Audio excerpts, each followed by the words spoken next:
I had it all backwards. Hold on, y'all. I gotta say it right now. Hold on.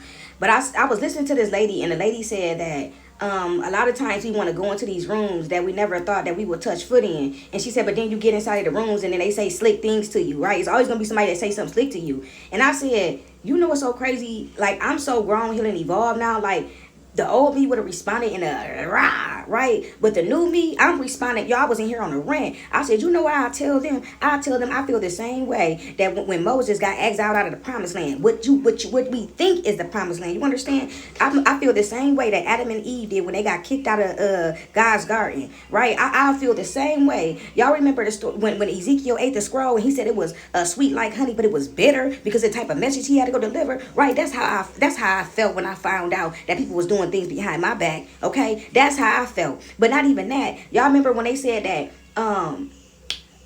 Cain, I think it was Cain and Abel, and Cain killed Abel, and he had like the marking on him where people couldn't touch him. But then he went on to build all these man-made things and made all this different music. And his son was Enoch, and Enoch seen all these. He came from a place where people was building and making all this music, but he stood there and he was still empty. He like, this can't be it, right? He was feeling empty, and he went on a fast. And then they said that God took him up into the heavens, right? He was the first man to basically not pass away and go be able to see God, basically.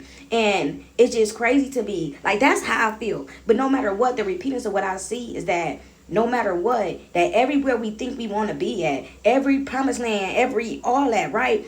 All these people all the main characters got exiled out of there. All the main characters had to be put aside. And I was looking at Moses' story, and it said that Moses has been gone for centuries, and he still got a purpose today. You understand? Like, God is taking and doing something with some of us that where we going, and the people that you think is high and mighty, the people that's going to taunt you in these rooms, even if you do make it there, none of it matter, because God is doing something with you, right? God gave you the word 333, right? And I was looking high and low for 333 all on the internet, couldn't find it. And one day I got tired and I opened up the Bible and it landed me on 333, y'all. And it was the story of Esther and how Esther had got put away to do a thing. That's all I'm saying. No matter where you go and no matter how high and mighty these people think that they are, they cannot touch God. They cannot touch where God is taking you to, and they can't touch the purpose of what God is doing with you. Period, point blank. And snap on that, okay?